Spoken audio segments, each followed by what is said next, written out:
Hi everyone and welcome back. In today's video I'm going to be doing the second in my digital art tutorial series, and today's episode is all about line art, and I'm going to be taking you through how I do line art digitally. And this series is all about digital art tutorials, and I'm going to be taking you through step by step each week how I created this piece of art, sketching, line art, colouring, everything. So last week we did sketching and now I'm going to be doing the line art, and I'm using my Huion GT191 monitor tablet. I have a full review of this tablet and I'll link it in the iCards section, so if you would like to see more information about it you can check out that video. It's a very good tablet, particularly if you're getting into these sorts of graphic monitors. It's the one that I use and I like it very much. So for this piece today, if you haven't seen the first tutorial video that I did on sketching, then you may want to go watch that first, but if not, let's get straight into it. So the first thing that I'm doing is I'm actually just doing a practice page, and as you can see I'm just practicing my line variation and just kind of warming up a bit. And I find that when I'm doing line art this is very important, and if you're doing this drawing all in one sitting, so you've already done an hour or half an hour of sketching, then you don't need to warm up so much. But I do find that when you're getting used to using a pen tablet or a monitor tablet, or just using a pen and digital drawing in general, it's really helpful just to warm up, just to help get your hands steady, because you just have to practice quite a lot, and I have to warm up every time I do my line art, and doing a practice page like that is very helpful. So what I've done, and so last week we did 2 layers of sketching, and what I've done here is I've hidden the very base sketch layer, and I've taken the opacity down on the second sketch layer. And as I said, I'm not going to go over what I did last week, so if you want to go back and watch that first video, then this may make a little bit more sense, but hopefully this will be helpful for those of you who are just interested in the line art as well. And I put the opacity down on the second sketch layer, the finished sketch layer, and then I created a new layer for the line art, and I've picked a brown colour for my line art. I really like lining in brown, and this is where I'm trying to be ultra careful with the line art. And as you can see, I am regoing over things several times in order to get the lines exactly as I want them.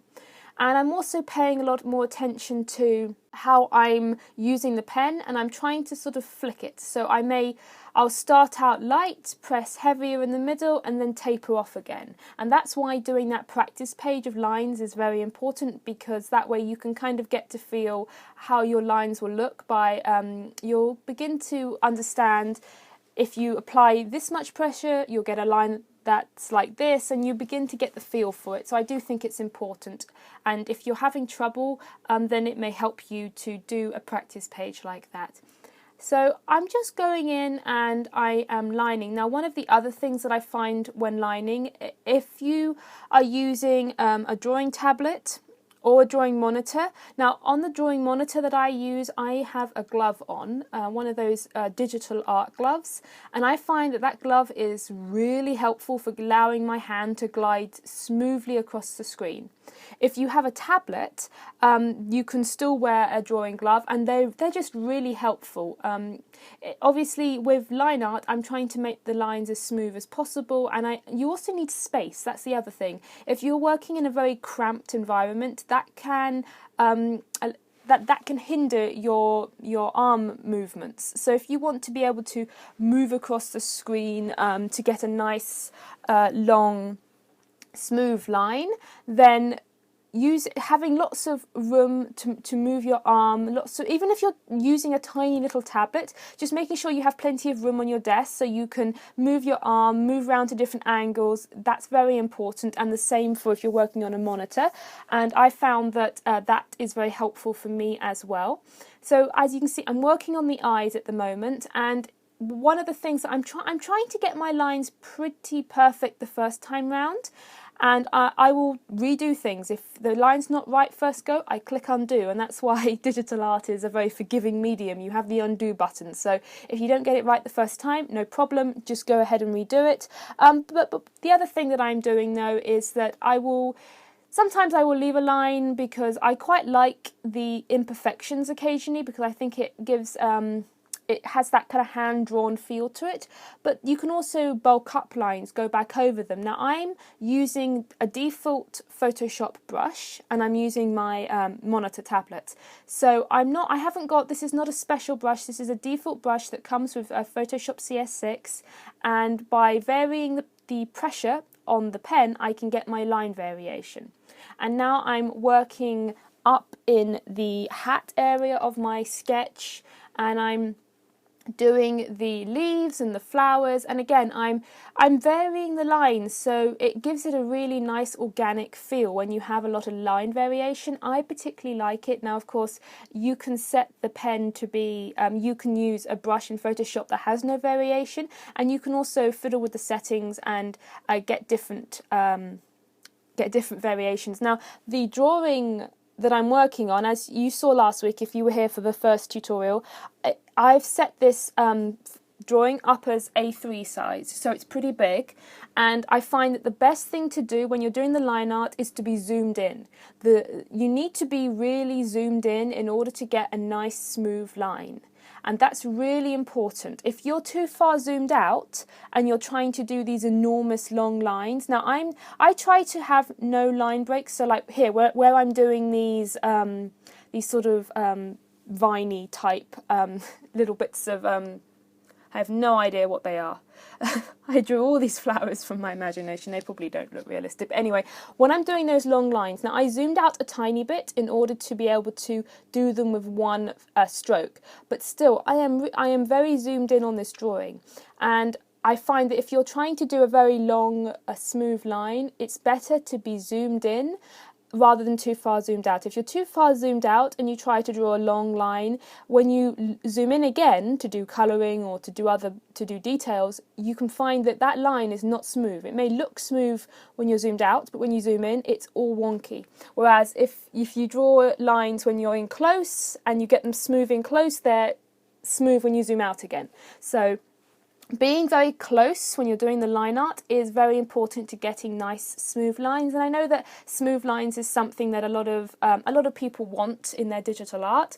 Now Photoshop, I think there is a plugin you can get for it which will automatically smooth your lines, and if you're using a program like Adobe Illustrator, that Adobe Illustrator has a line smoothing ability to built into the program. So that can help, but as I said, I'm not using anything here because I wanted to show you guys that you can get fairly smooth lines. My lines are not the greatest, but I am pretty happy with them, and I do think that they are fairly smooth. Now, the other thing that I would recommend every now and then is to zoom way out and then zoom back in again, and also to turn off the sketch layer. So what I've done here is I've gone in and I've put in all the basic lines, and that's what I tend to do. I don't go into one place and do masses of detail at once. I just go in, do basic lines, then I zoom out again, and then I turn the visibility on the sketch layer off so that I don't see the sketch layer anymore, and then I can go in and add in my details. So here I'm adding extra strands into the hair, and this is also the time that I go in and I thicken up some of the lines.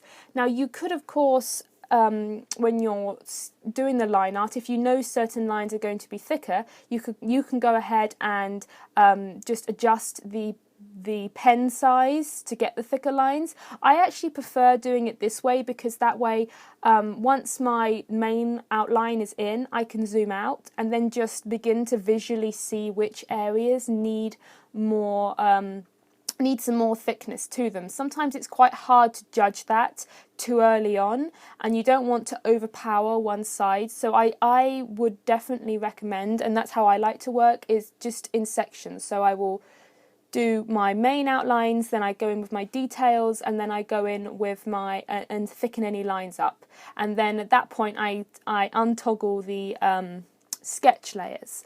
And I like to do that because that way, and the other thing is that if there's a part that really bothers you, or if you've made a mistake somewhere, you can kind of catch it without going too far on one area, and I think that can be quite important. So as you can see, I'm zooming in a lot here to do tiny little details in the hair, and this all comes together when you zoom out again, and it makes the little details really help the whole piece to come alive again afterwards. And that's really pretty much all I do with the line art. It's a case of, you know, zooming in is very important. You need to be quite close to the lines in order to get them smooth, and working in steps. And you can also work in different layers if you wanted to. If you wanted to make 2 layers for the line art, and then put your basic shape down on one layer, and then zoom, and then when you go in with your details, you can do it on another layer. And working in layers is very important because it will help you, if you don't like something, like you don't like your details,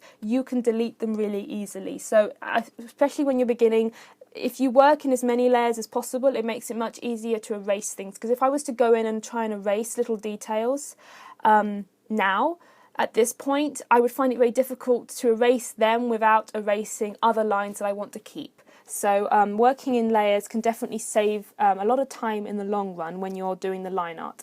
So anyway, I hope you enjoyed this tutorial, and I just want to say that this is my way of doing digital art. It may not be the best way for you to work. You know, I'm trying to be helpful with these videos and showing you how I do it, but there are so many different ways to draw in Photoshop. There are so many tutorials.